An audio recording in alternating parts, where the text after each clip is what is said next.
Hello दोस्तों, नमस्कार। आप सब कैसे हैं? उम्मीद करता हूं आप सब बहुत अच्छे होंगे। जैसे कि दोस्तों आप सभी को पता है कि पूरे बिहार में जो बाढ़ के कारण बहुत सारे नुकसान हुए हैं, उसको लेकर मुख्यमंत्री नीतीश कुमार जी की तरफ से एक नया नोटिस जारी किया गया है। जो भी बाढ़ से प्रभावित क्षेत्र है उनको कृषि इनपुट अनुदान दिया जाएगा।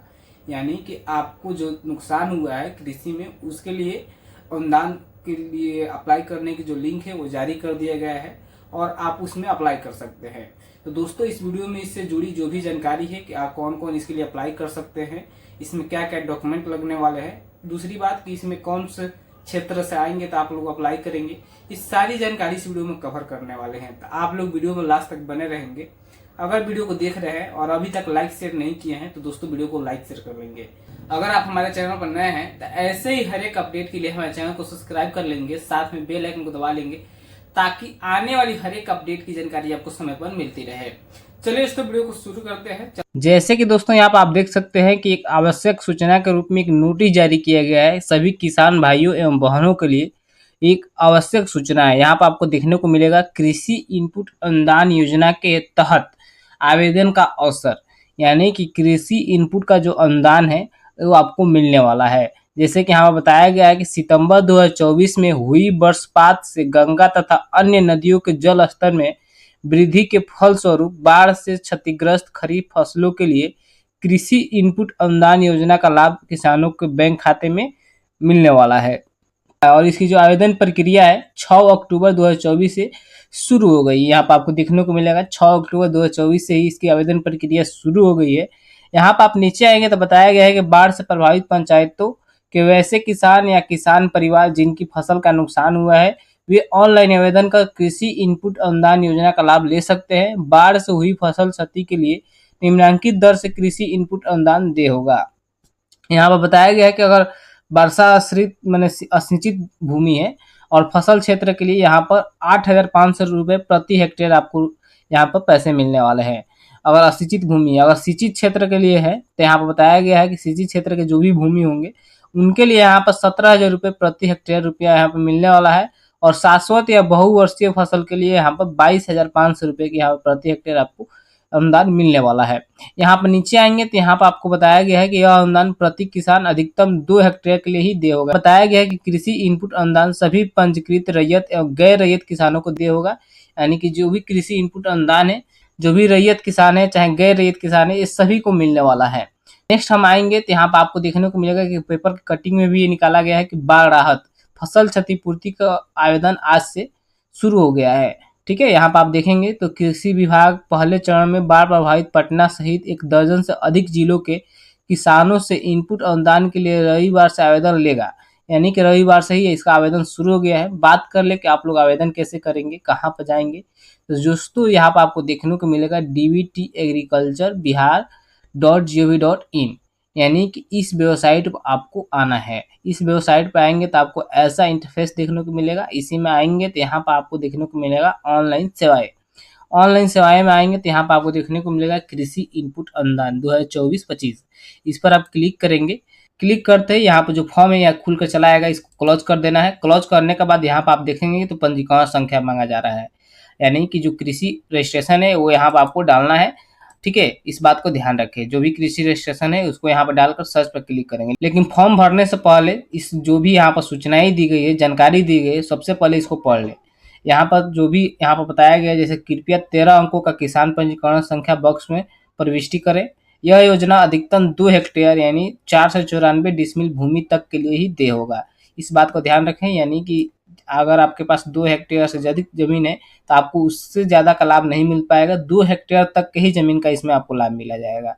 यहाँ पे एक और बात बताया गया है कि सितंबर माह में प्रथम चरण के वर्षपात से गंगा, कोसी तथा अन्य नदियों के जल स्तर में वृद्धि तथा पड़ोसी राज्यों एवं नेपाल में हुई अतिवृष्टि से उत्पन्न बाढ़ जैसी स्थिति के कारण अनुदान हेतु आवेदन करें। यानी कि अगर बाढ़ आया है आपके क्षेत्र में, बाढ़ प्रभावित आपका क्षेत्र है, तो उसके लिए यहाँ पर अनुदान दिया जाएगा। अगर आपका बाढ़ प्रभावित क्षेत्र नहीं होगा तो उसमें अनुदान आपको नहीं मिलने वाला है और उसमें आप आवेदन भी नहीं कर पाएंगे। आगे इसकी जानकारी हम देंगे, यहाँ पर आप बने रहेंगे। आगे यहाँ पर कुछ आवश्यक जानकारी दिए गए, सबसे पहले इसको पढ़ ले। यहाँ पर दिया गया है कि किसान परिवार के आवेदक को आवेदन देने के लिए ओटीपी उनके पंजीकृत मोबाइल पर भेजा जाएगा। यानी किसी रजिस्ट्रेशन में जो आपका मोबाइल नंबर लिंक है उसी पर आपका ओटीपी भेजा जाएगा। और ये जो आवेदन के लिए आवश्यक है एवं गोपनीय है, यानी इसको किसी से बताना नहीं है आपको, ठीक है। आप आवेदन फिल कर रहे हैं तो उसी समय आप ओटीपी वहां पर डालें। नेक्स्ट यहाँ पे है पहला कि आवेदन प्राप्त की तिथि 5 अक्टूबर से है, यानी 5 अक्टूबर से इस आवेदन की जो प्रक्रिया है शुरू हो चुकी है। आवेदन सबमिट होने के बाद यदि आवेदन में कोई त्रुटि होती है तो त्रुटि का बदलाव 48 घंटे के अंदर कर ले, अन्यथा आवेदन उसी रूप में 48 घंटे के बाद संबंधित कृषि समन्वयक को जांच हेतु अग्रसारित हो जाएगा और संबंधित त्रुटि में कोई भी बदलाव संभव नहीं होगा। यानी कि अगर आप आवेदन कर रहे हैं और उसमें कुछ त्रुटि हो जाती है, कुछ गलती हो जाती है, तो उसका बदलाव आपको 48 घंटे के अंदर ही कर लेना, इस बात को ध्यान रखें। नहीं तो आपका जो आवेदन है 48 घंटे के बाद संबंधित जो कृषि समन्वयक है उनको जांच हेतु अग्रसारित कर दिया जाएगा, यानी भेज दिया जाएगा। इस बात को आपको ध्यान रखना है। अंतिम तिथि के बाद किसी भी तरह का अपडेट नहीं किया जाएगा। यहाँ पे बता दिया गया है कि अंतिम तिथि के बाद कोई भी यहाँ पर आपको डेट वोट नहीं बढ़ने वाला, इस बात को ध्यान रखें। तो अंतिम तिथि से पहले ही आप लोग आवेदन को पूर्ण कर लें। यहाँ पर आवेदन की अंतिम तिथि के बाद 48 घंटे तक अपडेट मान्य नहीं है। यानी कि आवेदन की अंतिम तिथि के बाद आप चाह रहे हैं कि 48 घंटे तक अपडेट मान्य होगा, तो मान्य नहीं होगा। आवेदन का अगर अंतिम तिथि में तो उसी समय आपको आवेदन सही भरना है, इस बात को ध्यान रखें। नेक्स्ट है यह योजना अधिकतम 2 हेक्टेयर, यहाँ पर पहले भी बताए थे कि यह योजना 2 हेक्टेयर के लिए ही लागू होगा।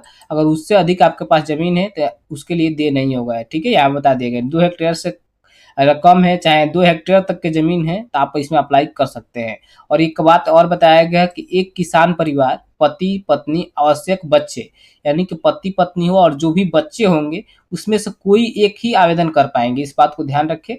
अगर आपके मान लीजिए कि पति पत्नी है, चाहे पति पत्नी दोनों आवेदन कर रहे हैं और बच्चे भी आवेदन कर रहे हैं, तो ऐसे में आवेदन आपका रद्द किया जाएगा, यहाँ पर ध्यान रखें, ठीक है। नेक्स्ट यहाँ पे है कृपया आवेदन में किए गए सुधार को पुनः जांच ले। यानी कि जो आवेदन कर रहे हैं उसमें सुधार अगर कर रहे हैं तो पुनः जांच ले। अगर एक बार सुधार आप कर देते हैं तो उसमें दोबारा सुधार करना संभव नहीं होगा, यहाँ पर बता दिया गया है। एक पंजीकरण से आवेदक जैसे शाश्वत फसल, गन्ना, धान, खरीफ तिलहन, मक्का, सब्जी, केला आदि में जो भी क्षति हुआ है उसका लाभ ले सकते हैं। एक ही पंजीकरण से आप इस सभी का लाभ ले सकते हैं, ठीक है। इस बात को ध्यान रखें। अगर आप एक ही पंजीकरण से आप लोग आवेदन कर रहे हैं तो इन सब का लाभ ले सकते हैं। आपको अलग अलग आवेदन नहीं करना पड़ेगा, उसी में आपको ऐड करना पड़ेगा। ऐड का ऑप्शन देता है, वहां पर जो भी आपने फसल लगाया है उसको ऐड करना पड़ता है, ठीक है। नेक्स्ट यहाँ पर आप देखेंगे तो किसान का प्रकार है। अगर स्वयं भूधारी होने की स्थिति में भूमि के दस्तावेज के लिए या अद्यतन या वर्ष 2023-24 का एलपीसी जमीन रसीद जो भी आपके पास है वो लगाना होगा। यानी कि कहा जा रहा है कि अगर स्वयं भूधारी है, आपका खुद का जमीन है और खेती कर रहे हैं, तो वहां पर आपको अद्यतन एलपीसी या जमीन का रसीद जो 23-24 का रसीद होगा वही आपको लगाना है, इस बात को ध्यान रखें। अगर वास्तविक खेतियर है, यानी किसी की भूमि लेकर आप बटैयादार हैं, यानी बो रहे हैं, उस जगह पर आपको स्वयं घोषणा प्रमाण पत्र यहाँ पर डाउनलोड कर लगाना होगा, इस बात को ध्यान रखें। अगर वास्तविक और स्वयं भूमिधारी है, माने किसी का बटैया खेत भी बोए हैं और अपना भी जमीन बोए हैं, वहां पर आपको स्थिति में भूमि का दस्तावेज के साथ साथ स्वयं घोषणा पत्र संलग्न करना अनिवार्य होगा, ठीक है। यानी इस बात को आप ध्यान रखें कि स्वयं घोषणा पत्र अगर आप वास्तविक भूमि को बो रहे हैं, ठीक है, यानी कि किसी और की भूमि को बटेदार के रूप में बो रहे हैं, वहां पर आपको स्वयं घोषणा प्रमाण पत्र लगाना होगा। ये स्वयं घोषणा प्रमाण पत्र का फॉर्मेट है, यहाँ से आप डाउनलोड कर लेंगे और इसको प्रिंट कर उसमें यहाँ पर वहाँ पर लगाना होगा। यहाँ पर जो भी डिटेल्स है, जैसे किसान का नाम, पिता का नाम, यहाँ पर गांव का नाम, पंचायत का नाम, प्रखंड, जिला, राज्य जो भी है यहाँ पर फिल कर उसके बाद कौन सा फसल लगाए हैं, कौन सा जमीन है आपका, ये जमीन का डिटेल्स यहाँ पर डालना है, ठीक है। उस जमीन का डिटेल डालेंगे जिसमें आपने अपना जो फसल लगाए हैं, ठीक है। और यहाँ पर चौहद्दी वहद्दी सब डालना है, कितना रकबा जमीन लगाए हैं, कितना क्षति हुआ है वो भी टोटल यहाँ पर आपको डालना है। अगल बगल के 2 किसानों का नाम यहाँ पर डालना है, उनका हस्ताक्षर डालना है, मोबाइल नंबर डालना है। किसान जो भी होंगे वो अपना हस्ताक्षर करेंगे, साइन करेंगे। उसके बाद यहाँ पर जांच के क्रम में सत्यापन की प्रक्रिया जो है कृषि समन्वयक का हस्ताक्षर होगा यहाँ पर, और जनप्रतिनिधि चाहे मुखिया, सरपंच, वार्ड जो भी होंगे उनका हस्ताक्षर किया जाएगा। इस बात को ध्यान रखें। इसको भर कर आपको अपलोड करना है, जैसे मान लीजिए खेत का रसीद जमा करते हैं वैसे ही आपको ये भी अपलोड करना है, ठीक है। नेक्स्ट यहाँ पाएंगे तो जो भी 5 नंबर है, कृषि विभाग के विभिन्न योजना में लाभ लेने के लिए आधार से लिंक बैंक खाता अनिवार्य है। योजना की राशि आधार से लिंक बैंक खाते में ही अंतरित की जाएगी। आवेदक कृपया आधार से लिंक बैंक खाता का प्रविष्टि करें। यानी कि इस बात को आपको ध्यान रखना होगा कि अगर आप इसमें आवेदन करते हैं तो जो भी आपका बैंक खाता है वो आधार से लिंकेड होना चाहिए। आधार से लिंकेड का मतलब ये है कि आधार से डीबीटी से लिंक होना चाहिए, ठीक है। अगर आपका बैंक खाता डीबीटी से लिंक नहीं होगा तो फॉर्म भरने का कोई फायदा नहीं होगा, आपका पैसा नहीं आने वाला है। तो सबसे पहले अपना जो खाता है उसको डीबीटी से लिंक जरूर करवा लें। अगर डीबीटी से लिंक नहीं करवाते हैं तो आपका पैसा नहीं आएगा, इस बात को आप ध्यान रखें, ठीक है। चलिए चलते हैं यहाँ पर फॉर्म कैसे भरेंगे। तो फॉर्म भरने के लिए जो भी आपका पंजीकरण संख्या होगा उसको यहाँ पर इंटर करना होगा। जैसे कि यहाँ पर आप देख सकते हैं कि मैं यहाँ पर पंजीकरण संख्या डाल दिया हूँ। उसके बाद इसको इंटर करके जैसे ही सर्च करेंगे उसके बाद यहाँ पर आपको एनपीसीआई लिंक का यहाँ पे एक पॉपअप खुल कर चला आएगा। यहाँ पर बताया जा रहा है कि किसान बंधु से आग्रह है कि आवेदन भरने से पूर्व यह सुनिश्चित कर ले कि आपका बैंक खाता आधार या एनपीसीआई से लिंक है या नहीं। सुनिश्चित होने के बाद इस लिंक को उपयोग कर सकते हैं, यानी सुनिश्चित होने के लिए इस लिंक को उपयोग कर सकते हैं। वहाँ पर जांच सकते हैं अगर आपका आधार कार्ड में मोबाइल नंबर जुटा हुआ है तो इससे आप जांच सकते हैं कि आपका आधार खाता बैंक से डीबीटी से लिंक है कि नहीं है। अगर डीबीटी से लिंक नहीं होगा तो आपको फॉर्म भरने से कोई फायदा नहीं है। अगर लिंक है तो ओके पर क्लिक कर देंगे। ओके पर क्लिक करेंगे तो यहाँ पर आपको तीन, अगर कोई दिक्कत होगा कोई एरर होगा तो तीन ऑप्शन देखना होगा। जैसे आपका पंजीकरण संख्या गलत है, अगर गलत होगा तभी आपका ये एरर आएगा। दूसरा है निष्क्रिय है, अगर निष्क्रिय है तभी एरर आएगा, या आप इस योजना के प्रभावित पंचायत के रहने वाले नहीं है। नेक्स्ट है, यहाँ पर बताया गया है कि निष्क्रिय आपके द्वारा फसल अवशेष जलाया गया है। यहाँ पर आप देख सकते हैं ये एरर आपको आ रहा है तो इस बात को ध्यान रखें। जैसे कि मेरा यहाँ पर पंजीकरण संख्या जो डाला गया है वो गलत नहीं है, ये ठीक है। निष्क्रिय भी नहीं है हमारा, ठीक है। और मैंने कोई अवशेष फसल को जलाया हुआ नहीं है। मेरा क्या है कि इस योजना से जो प्रभावित पंचायत है मैं उस पंचायत का रहने वाला नहीं हूँ। यहाँ पे जो भी पंचायत से प्रभावित होंगे बाढ़ वही लोग इसमें आवेदन करेंगे। मेरा जो पंचायत है बाढ़ से प्रभावित नहीं है, ठीक है। अगर मेरा पंचायत बाढ़ से प्रभावित रहता तो मेरा जो फॉर्म होता है इसका अनुदान का वो खुल कर चला आता है और मैं वहाँ पर आपको फिल करके बताता है। दोस्तों मेरे पास इसका कोई भी डाटा नहीं है कि मैं फिल करके बताऊं, ठीक है। इसके आगे मैं आपको नहीं बता सकता हूं। ऐसे ही आपको सर्च करके अपना फॉर्म को फिलअप करना होगा, वहां पर अपना जो भी दस्तावेज होगा उसको अपलोड करना होगा। दोस्तों उम्मीद करता हूं कि मैंने जो भी जानकारी दिया आपको अच्छे से समझ में आया होगा। हमारी दी गई जानकारी आपको अच्छे से समझ में आया है तो दोस्तों वीडियो को लाइक कीजिएगा, शेयर कीजिएगा।